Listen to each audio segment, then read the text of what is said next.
മലയാളികൾക്ക് മീര ജാസ്മിൻ എന്ന നടിയെ പരിചയപ്പെടുത്തേണ്ട ആവശ്യമില്ല. സൂത്രധാരൻ എന്ന സിനിമയിലൂടെ മലയാള സിനിമാ രംഗത്തേക്ക് എത്തിയ നടി മലയാളത്തിലെയും മറ്റു ഭാഷകളിലെയും സൂപ്പർ താരങ്ങൾക്കൊപ്പം അഭിനയിച്ചു കഴിഞ്ഞു.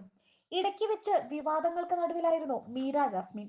വിവാദങ്ങൾക്ക് ശേഷം ഒന്നിലേറെ തവണയാണ് നടിയെക്കുറിച്ച് ആരോപണങ്ങൾ വന്നിരുന്നത്. സെറ്റിൽ കൃത്യസമയത്ത് വരാതിരിക്കുക, ഷൂട്ട് പകുതിക്ക് നിർത്തിപ്പോവുക, ദേഷ്യ മര്യാദയില്ലായ്മ തുടങ്ങി നിരവധി പരാതികളാണ് മീരയ്ക്കെതിരെ വന്നിരുന്നത്. സിനിമയിലേറെ സജീവമായി നിൽക്കുന്നതിനിടെയാണ് നടി അപ്രതീക്ഷിതമായി സിനിമയിൽ നിന്നും ഇടവേളയെടുക്കുന്നത്. പിന്നീടും നടിയെക്കുറിച്ചുള്ള വിവരങ്ങളൊന്നും തന്നെ പുറത്തെത്തിയിരുന്നില്ല. സോഷ്യൽ മീഡിയയിലും സജീവമല്ലാത്തതിനാൽ അതുവഴിയും നടിയുടെ വിശേഷങ്ങൾ പുറം ലോകം അറിഞ്ഞിരുന്നില്ല. ഓഫ് സ്ക്രീനിലെ മീര ഒപ്പം പ്രവർത്തിക്കുന്നവർക്ക് ഒരു തലവേദനയായിരുന്നുവെന്ന് പലപ്പോഴും റിപ്പോർട്ടുകൾ വന്നിട്ടുണ്ട്. മോഹൻലാലിനെയും മീര ജാസ്മിനെയും കേന്ദ്ര കഥാപാത്രങ്ങളാക്കി സത്യനന്ദിക്കാട് ഒരുക്കിയ പടമാണ് രസതന്ത്രം. പ്രശസ്ത ക്യാമറാമാനായ അളഗപ്പനായിരുന്നു സിനിമയുടെ ഛായാഗ്രഹണം നിർവഹിച്ചത്.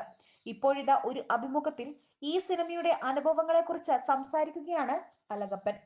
രസതന്ത്രത്തിൽ ആൺവേഷത്തിൽ മീര ജാസ്മിൻ കടയിൽ പോകുന്ന ഒരു സീനുണ്ട്. ആ സീൻ വേണോ എന്ന കൺഫ്യൂഷൻ ഉണ്ടായിരുന്നു. പഴയ കാലത്തെ പോലെ ആയി പോകുമോ എന്നൊക്കെ. എന്നാൽ മീര ജാസ്മിൻ ചായക്കടയിൽ ആ വേഷത്തിൽ അങ്ങനെ പോയപ്പോൾ ആർക്കും മനസ്സിലായില്ല. അത് നാച്ചുറൽ സീനായിരുന്നു. ആ പടം വിജയിക്കുമെന്ന് അപ്പോൾ തോന്നി. രസതന്ത്രത്തിന്റെ ഷൂട്ടിംഗ് നടന്നത് തൊടുപുഴയിലായിരുന്നു. അവിടെ അതിരാവിലെ പുഴയിൽ കോട വരുന്നത് ശ്രദ്ധയിൽപ്പെട്ടു. അത് വെച്ചൊരു ഷോട്ട് എടുക്കണമെന്ന് എനിക്ക് ആഗ്രഹമുണ്ടായിരുന്നു. എന്നാൽ അങ്ങനെയൊരു ഷോട്ട് എടുക്കണമെങ്കിൽ പുലർച്ചെ 5:30 അവിടെ പോകണം. ആദ്യത്തെ സൺലൈറ്റ് വരുമ്പോഴായിരിക്കും ആ സീൻ കിട്ടുക. മോഹൻലാൽ സാറിനോട് ഞാൻ ഈ ഷോട്ടിനെ കുറിച്ച് പറഞ്ഞപ്പോൾ അദ്ദേഹം പറഞ്ഞു, ഞാൻ റെഡിയാണ്, എത്ര മണിക്ക് വരണമെന്ന് പറഞ്ഞാൽ മതിയെന്ന്. സാർ വളരെ കൃത്യനിഷ്ഠയുള്ള ആളാണ്.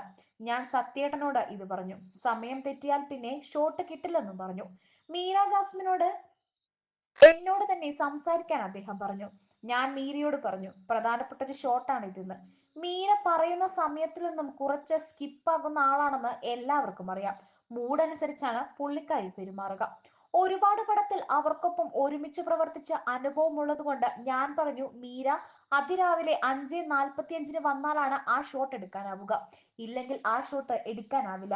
വരണമെന്ന് പറഞ്ഞിട്ട് പിന്നെ ആരുടെയെങ്കിലും അടുത്ത് പിണങ്ങി വരാൻ സാധിക്കില്ല. വണ്ടി ലേറ്റായി എന്നൊക്കെ ഒഴിവുകഴിവുകൾ പറഞ്ഞാൽ ശരിയാവില്ലെന്നും പറഞ്ഞു. എന്താ അളകപ്പൻ ചേട്ടാ അങ്ങനെയൊക്കെ പറയുന്നതെന്നായിരുന്നു മീരയുടെ ചോദ്യം. നിങ്ങളുടെ പ്രാകൃതം എനിക്ക് അറിയാവുന്നത് കൊണ്ടാണ് ഞാൻ മറുപടി നൽകി. പിറ്റേന്ന് രാവിലെ 5:30 ഞങ്ങൾ അവിടെ എത്തി. നോക്കുമ്പോൾ മോഹൻലാൽ സർ അവിടെ ഒറ്റയ്ക്കിരിക്കുകയാണ്. അപ്പുറത്ത് നോക്കുമ്പോൾ മീര ജാസ്മിനും അവിടെ ഇരിക്കുന്നുണ്ട്. ശരിക്കും സർപ്രൈസ് ആയിരുന്നു. ശരിക്കും ആ സീൻ താരങ്ങളുടെ ഡെഡിക്കേഷൻ ഉള്ളത് കൊണ്ടാണ് സംഭവിച്ചത്. ലാൽ സാർ വളരെ ഡെഡിക്കേറ്റഡ് ആണ്. അദ്ദേഹത്തിനൊപ്പം ചെയ്ത 8 പടങ്ങളിലും അദ്ദേഹം ഈ രീതിയിൽ തന്നെയാണ് വർക്ക് ചെയ്തിട്ടുള്ളത്. രസതന്ത്രത്തിൽ മാക്സിമം എനിക്ക് സ്വാതന്ത്ര്യം തന്നിരുന്നു സത്യേട്ടൻ. ലാലിന്റെ അച്ഛൻ മരിച്ചു കഴിഞ്ഞ് വന്നൊരു സീനുണ്ട്. അത് കടൽ തീരത്ത് വെച്ച് എടുക്കാമെന്ന് തീരുമാനിച്ചു. വർക്കലയിൽ പോയി 2 ദിവസം നോക്കി. പുലർച്ചെ കൃത്യമായി തിരമാലകളൊക്കെ കിട്ടുന്നുണ്ട്. അങ്ങനെ സെറ്റിനെ മുഴുവൻ കൊണ്ടുപോയി. എന്നാൽ ഷൂട്ട് ചെയ്യാൻ നോക്കിയപ്പോൾ തിരമാല വരുന്നില്ല. ഞാൻ വളരെ സങ്കടപ്പെട്ട് കുറെ സമയം പോയി. ഇതോടെ സൺലൈറ്റ് വന്നാൽ ബുദ്ധിമുട്ടിലാകില്ലേ എന്ന് സത്യേട്ടൻ ചോദിച്ചു. അങ്ങനെ തിരമാലകൾ ഇല്ലാതെ ആ സീൻ എടുക്കാൻ തീരുമാനിച്ചു. ക്യാമറ ലോ ആംഗിളിൽ വെച്ച് സീൻ എടുത്തു വരുമ്പോൾ അവിടെ എവിടെ നിന്ന് എന്ന് അറിയില്ല, വലിയൊരു തിരമാല അടിച്ചുകൊണ്ടിരുന്നു. ആ സീൻ കണ്ട് ശരിക്കും ഞാൻ കരഞ്ഞുപോയി. കട്ടു പറഞ്ഞതിന് ശേഷം ലാൽ സാർ വന്ന് നോക്കിയപ്പോൾ ഞാൻ കരയുകയാണ്. ഏതു വയസ്സിലാണ് ഞാൻ പ്രേമിച്ചു തുടങ്ങിയതെന്ന് അദ്ദേഹം ചോദിച്ചു. എല്ലാവരും ആ നേരം ചിരിച്ചുവെന്നും അളകപ്പൻ പറഞ്ഞു. നേരത്തെ സംവിധായകൻ ആലപ്പി അഷ്റഫും മീര ജാസ്മിനെ കുറിച്ച് പറഞ്ഞ കാര്യങ്ങൾ ശ്രദ്ധ നേടിയിരുന്നു. അദ്ദേഹത്തിന്റെ സ്വന്തം യൂട്യൂബ് ചാനലിലൂടെ പങ്കുവച്ച വീഡിയോയിലാണ് അദ്ദേഹം മീര ജാസ്മിനെ കുറിച്ച് പറഞ്ഞത്. ലോഹിതദാസ് മലയാളത്തിന് സമ്മാനിച്ച വരദാനമായിരുന്നു മീര ജാസ്മിൻ. അഭിനയം എന്തെന്ന് പോലും അറിയാതെ സിനിമയിലേക്ക് വന്ന മീരയാണ് പിന്നീട് ഇന്ത്യയിലെ ഏറ്റവും മികച്ച നടിക്കുള്ള പുരസ്കാരം ഏറ്റുവാങ്ങിയത്. പാഠം 1 ഒരു വിലാപം എന്ന സിനിമയിലെ പ്രകടനത്തിനാണ് മീരയ്ക്ക് അവാർഡ് ലഭിച്ചത്. മലയാള സിനിമയ്ക്ക് ഒരു നായിക വസന്തം തന്നെ സമ്മാനിച്ച ചിത്രങ്ങളായിരുന്നു ഗ്രാമഫോൺ, സ്വപ്നക്കൂട്, രസതന്ത്രം, അച്ചുവിന്റെ അമ്മ, കസ്തൂരിമാൻ തുടങ്ങിയ സൂപ്പർ ഹിറ്റ് സിനിമകൾ. അതിനു പുറമെ തമിഴിലെയും തെലുങ്കിലെയും സംവിധായകരും നിർമ്മാതാക്കളും മീരയുടെ ഡേറ്റിനായി കാത്തുകെട്ടിക്കിടന്നു. മാധവൻ, വിജയ്, അജിത്, വിശാൽ തുടങ്ങിയവരുടെ നായികാവേഷം ചെയ്താണ് മീര തമിഴിൽ ശ്രദ്ധിക്കപ്പെട്ടത്. ഒപ്പം തെലുങ്കിലെയും കന്നഡയിലെയും സൂപ്പർ താരങ്ങളുടെയും നായികയായി അഭിനയിച്ചു. സൗത്ത് ഇന്ത്യയിലെ എല്ലാ ഭാഷകളിലും നിറഞ്ഞാടിയ ആദ്യ നടി എന്ന് വേണമെങ്കിൽ മീരയെ വിശേഷിപ്പിക്കാം. അതിനുശേഷം മാത്രമാണ് നയൻതാരയും കീർത്തി സുരേഷുമെല്ലാം ആ പാതയിലൂടെ സഞ്ചരിച്ചത്. പലപ്പോഴും വിവാദങ്ങളിൽ ഇടം പിടിച്ചിട്ടുള്ള നടി കൂടിയാണ് മീര. അമ്മ സംഘടനയുടെ 2020 സിനിമയിൽ അഭിനയിക്കാൻ വിസമ്മതിച്ചതിന് മീരയ്ക്കെതിരെ അപ്രഖ്യാപിത വിലക്കുണ്ടായിരുന്നു. അതിന് മീര പുല്ലുവില പോലും കൽപ്പിച്ചില്ല. കാരണം മറ്റു സംസ്ഥാനങ്ങളിലെ സിനിമാ മേഖലയിൽ ആ സമയത്ത് കത്തിച്ചുലിച്ചു നിൽക്കുകയായിരുന്നു.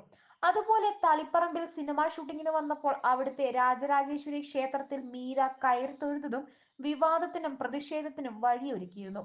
ശുദ്ധികലാശത്തിന് 10,000 രൂപ പിഴയടച്ച് ആ പ്രശ്നം നടി പരിഹരിച്ചു. പണവും പ്രശസ്തിയുമായപ്പോൾ നടിയുടെ സ്വഭാവത്തിലും മാറ്റങ്ങൾ വന്നു.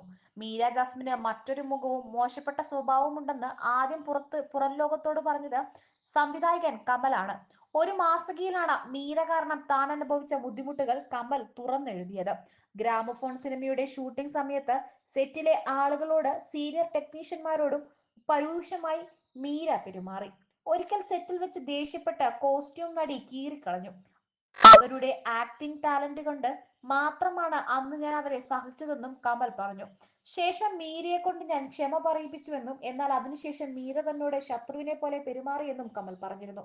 പാട്ടിന്റെ പാലാഴി സിനിമയുടെ സെറ്റിൽ വെച്ച് എനിക്കും മീരയിൽ നിന്ന് സമാനമായ അനുഭവം ഉണ്ടായിട്ടുണ്ട്.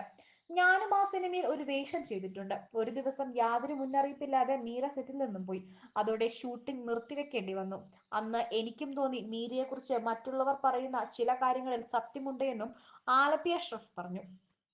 എന്നാൽ മനസാക്ഷിക്കെതിരായ ഒന്നും ആരോടും താൻ ചെയ്തിട്ടില്ല എന്നായിരുന്നു അന്ന് നടിയുടെ പ്രതികരണം. താരത്തിന്റെ ഇത്തരം പ്രവർത്തികൾ കാരണമാണ് കരിയറിൽ പിന്നീട് തുടരെ പരാജയങ്ങൾ ഉണ്ടാകാൻ കാരണമായതെന്നും റിപ്പോർട്ടുകളുണ്ട്. വിവാഹശേഷം മീര അഭിനയത്തിൽ നിന്നും അപ്രതീക്ഷിതമായി. 2014 ജോൺ ടെറ്റസുമായുള്ള നടിയുടെ വിവാഹം ശേഷം എഞ്ചിനീയറായ ഭർത്താവിനൊപ്പം മീര ദുബായിലേക്ക് ചേക്കേറി. പതിയെ ബിസിനസ്സുകളിലേക്കും ശ്രദ്ധ കൊടുത്തു. പിന്നീട് മീര സിനിമകൾ ചെയ്ത് വലിയ ഇടവേളയ്ക്ക് നൽകുകയായിരുന്നു. വിവാഹം കഴിഞ്ഞിട്ട് 11 വർഷത്തിൽ ഏറെയായെങ്കിലും ഭർത്താവിനൊപ്പമുള്ള അപ്ഡേറ്റുകൾ പങ്കുവെക്കുകയോ ദാമ്പത്യത്തെക്കുറിച്ച് എവിടെയും മനസ്സ് തുറക്കുകയോ ചെയ്തിട്ടില്ല. ഇരുവരും വേർപിരിഞ്ഞതായും റിപ്പോർട്ടുകൾ പറയുന്നു. എന്നാൽ ഇതേക്കുറിച്ചൊന്നും നടി ഇതുവരെ തുറന്നു പ്രതികരിക്കാൻ തയ്യാറായിട്ടില്ല.